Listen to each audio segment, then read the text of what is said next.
To cut right to the point, nearly exactly 10 hours ago from when I'm recording this, I had an incident with a knife that caused me to have this bandage around my finger, and I can say that I am lucky to have cut my finger, fainted, and to have this bandage around my finger, because it could have ended up so much worse. And I point out that it was only 10 hours ago because I've been non-stop thinking about what happened. And I'll tell you basically what happened and what I have learned within 10 hours of this occurring. So there's not much to it. I was at my girlfriend's house. She was making food and there was frozen sausages that she couldn't take apart from each other. So I went to help her and I tried to do it with my hand, but they were too frozen to peel apart and they were stuck quite hard together. So I grabbed the knife. I grabbed the knife and tried to peel apart the sausages, and I was doing this while having the whole thing in my hand.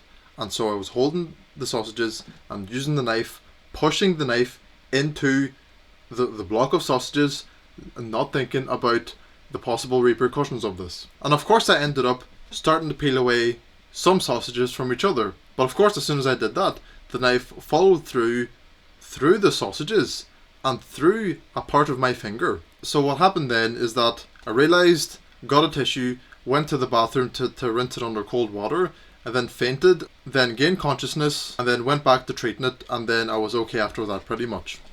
It's not a big serious thing that happened to me because my finger is okay. I can still move it.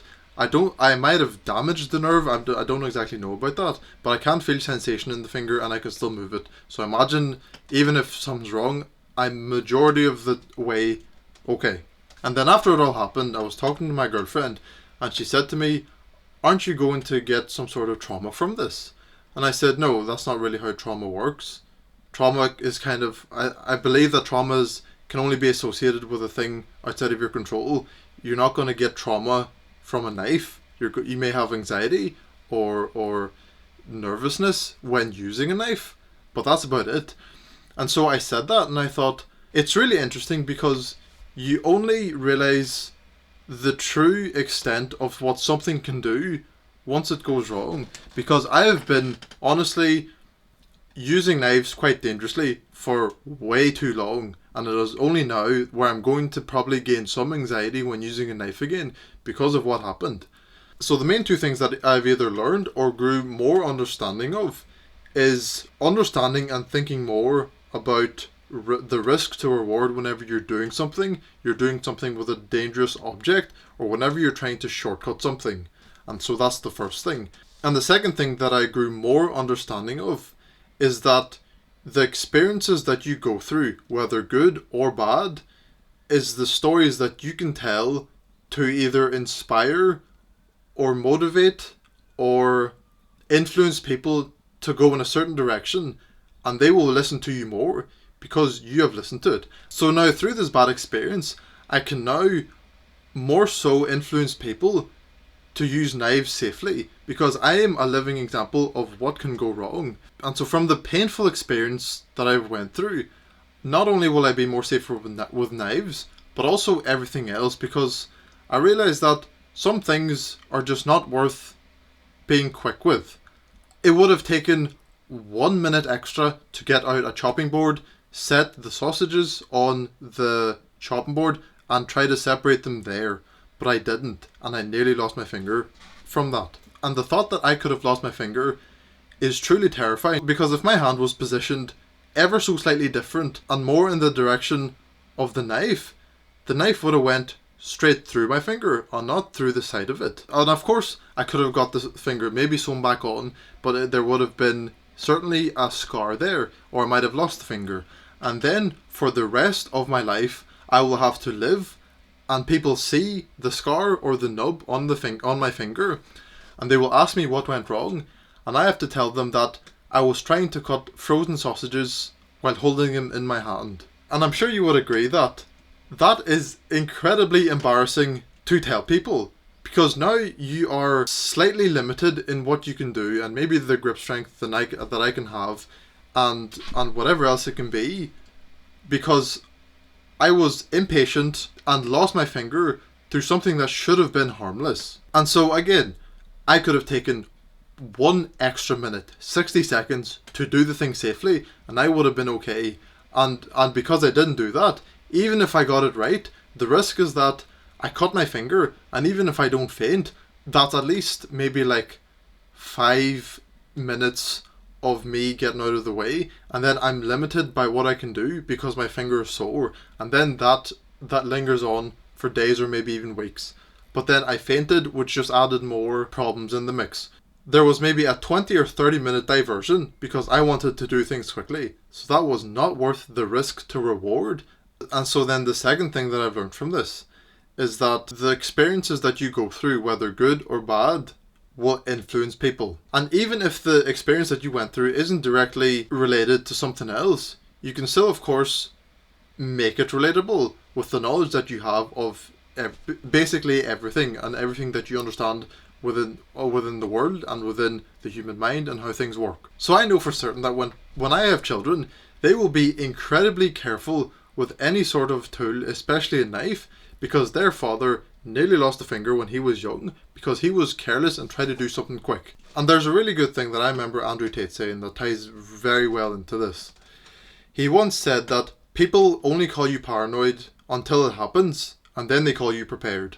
And he was saying this when everyone was calling him paranoid when he was talking about the Matrix attacking him. But of course the Matrix did attack him, shut him down on social media, and then put him in jail for 4 months for no reason. And he was exactly right to be paranoid. And so now it means that I can be paranoid and anxious with any tool that I use, and then people are going to say, oh, don't be a pussy, just go ahead, do it quick.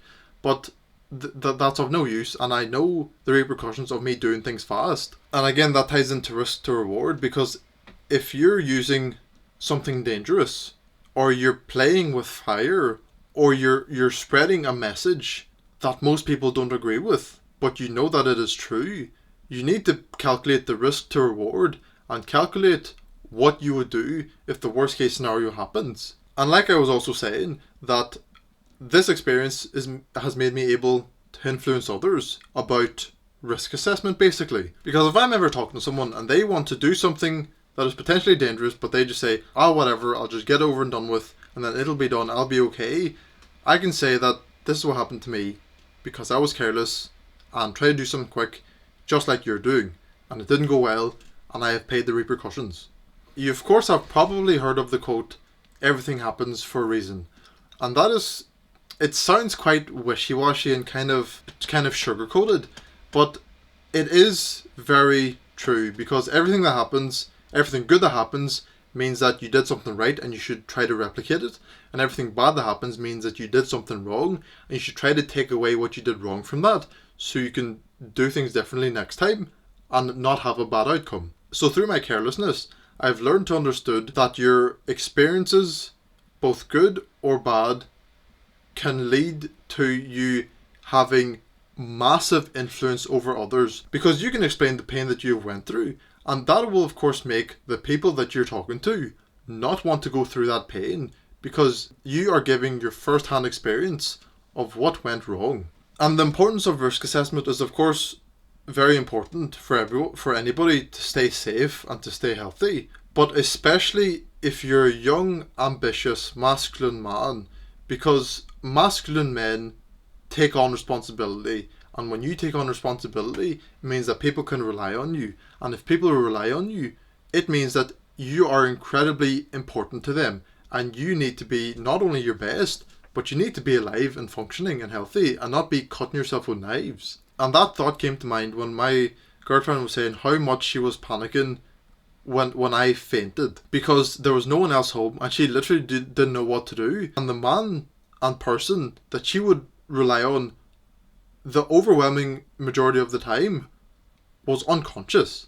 And I was unconscious because I'm an idiot with a knife. And again, the anxiety that I'm going to feel next time I'm using a knife is going to be so beneficial, because I have proved to myself that I can't trust myself to keep myself safe. And so my brain is going to give me anxiety whenever I'm using knives again, so that stuff like this doesn't happen. And And to prove my point of being able to have influence over others because of your life experiences, that is my finger that I cut, and you can see that it's quite deep, and I took the plaster off, and it is bleeding again. And you can see that the slice went right through the side of my finger. And if that slice was positioned in the middle of my finger, that could have been either completely cut off or dangling by a little bit of skin, and I would have had to go to the hospital to get emergency surgery because of my lack of risk assessment and understanding the dangers of some potential things. So of course, keep yourself safe and try to calculate any possible risk that may happen with anything that you may be doing. And remember the importance of that, because you are a young, ambitious, masculine man who wants to make the world a better place, who wants to make a better world for your closest people, and most importantly, you want to live an amazing life yourself.